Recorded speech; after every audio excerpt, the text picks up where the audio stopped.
everybody, and welcome back to my channel.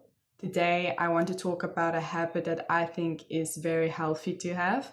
It is writing in a journal, or you can also call it a diary.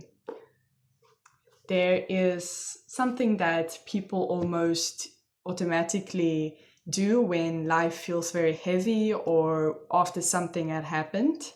They reach for someone, usually a friend, a partner, sibling, parent, or sometimes a professional or even a stranger. But what we want to do is we want to talk to them. We want to talk about what is on our mind because we want to gain that relief from sharing what had happened, especially when it had been something that had upset us. This is a very normal habit and common these days, and it's often referred to as venting. Venting to someone about your feelings about something or your thoughts on a matter, especially when it is something bad. Now, today I would like to challenge this habit because while talking can help, especially in the moment, it's not always the best place to process your thoughts. So today's topic, like the title says, is to, instead of venting to someone, you instead write in a journal. I've been journaling for about 3 years now. My thoughts, my goals, frustrations, even any random idea that comes to mind, I have put in a journal. Over time, I feel like it has changed the way I think and regulate my emotions and then ultimately make decisions. Now, this is not about suppressing your emotions and keeping it a secret and never sharing any emotions with someone else. This is just about better managing how you direct them. So instead of directing it at someone, you instead direct it in a way that can actually help make you regulate your emotions better and grow as a person. So first things first, I want to talk about the problem with constant venting. Although it is quite an uncomfortable topic, it is still very important because I believe that when repeatedly venting to other people, especially about the same problems, a few things tend to happen. First, you might feel temporary relief after venting because the emotional pressure will drop for a moment. But the problem is that relief does not always equal resolution. The issue often stays unchanged, and sometimes it even grows in your mind and becomes a bigger problem as you continue to rehearse it repeatedly. Maybe thinking about how you're going to share it with another person. Second, there's another layer people don't always consider or do not want to say out loud. Other people are not infinite containers for emotional weight. People are not bottomless pits you can just throw emotions in and think the person will just be unaffected. Even if they really care about you, they are close family, friends, or lovers, they still have their own mental and emotional load. And over time, repeated venting can unintentionally turn relationships into something that feels burdensome sometimes. Not because you are too much, but because our emotional capacity is limited. We are just human. And third, venting often reinforces the emotional state rather than transforming it. When you speak in a heightened emotional state, your thoughts tend to stay scattered. When you express the feeling and you might feel hurt, but you haven't really organized it nor processed it.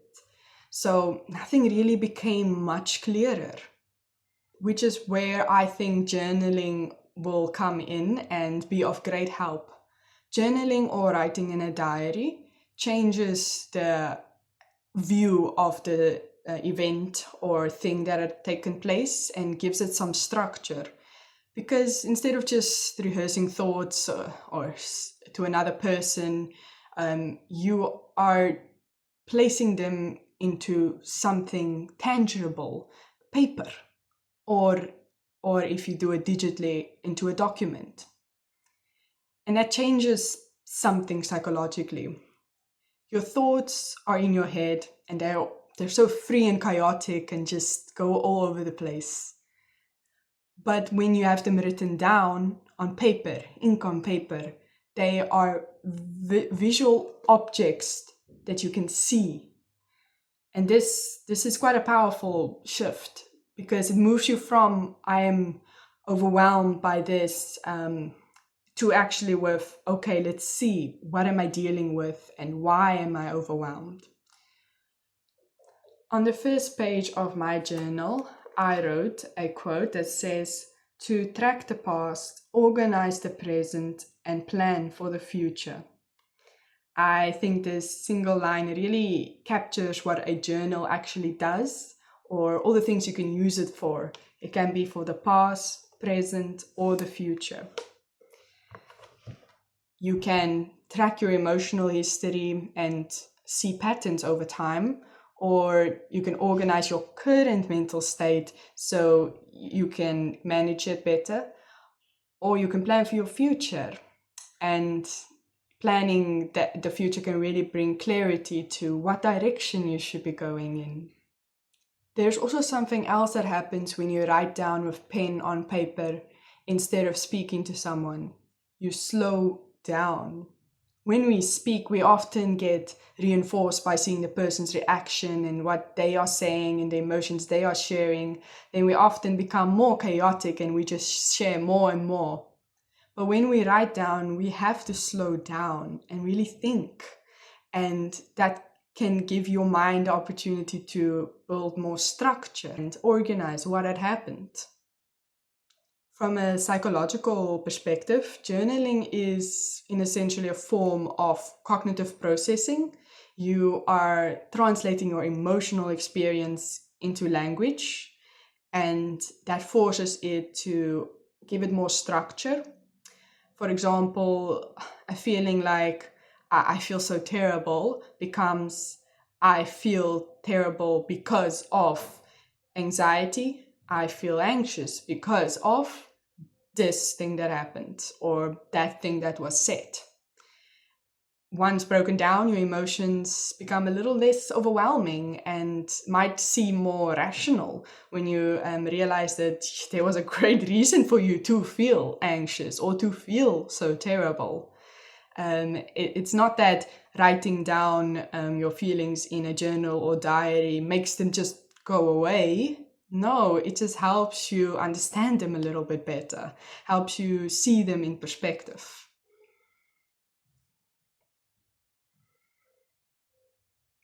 And understanding them and seeing the rational side of your emotions really help reduce the emotional intensity.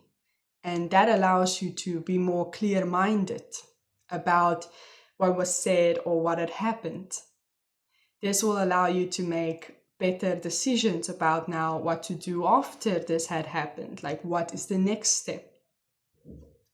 But when it comes to journaling, there's a few things to keep in mind. There is no right or wrong way to journal or write in your diary, but there still is some things that you should watch out for. It's important to remember that when you journal, you are not performing your emotions for someone else, like you might be doing while you're venting sometimes. It is only you who's going to look at this text, unless you would like someone else to read your journal entries, but it's just for you. And try not to have any expectations. Really just write any way you want to. You don't have to use fancy words or fancy grammar structures. You can truly just write for yourself. And You don't even really have to understand what you are writing in real time. Maybe only at the end you'll understand what you had written. It's generally just write what you want to, what is on your mind. Write it down on the paper. You do absolutely not have to filter your reactions, emotions, or thoughts or ideas for some kind of approval or comfort. No, you absolutely just have to be 100% honest, and it's okay if it's a bit chaotic sometimes. You can even look back at entries later and think, what was this? But in the moment, it helped to get that out of your mind and onto the paper instead. Secondly, it's also very important to not only write about bad things that had happened, because life has its ups and downs. And if you only write about the downs, then when you look back on your entries, you might assume that you have lived such a terrible life so far. But that's because you had missed all the ups. So make sure to sometimes write about good things when something good happens. I know then you probably don't have the instinct to open your journal and diary and write about it. That I know is more strongly in most people when something bad happens. However, do try to remember to write when something awesome happens,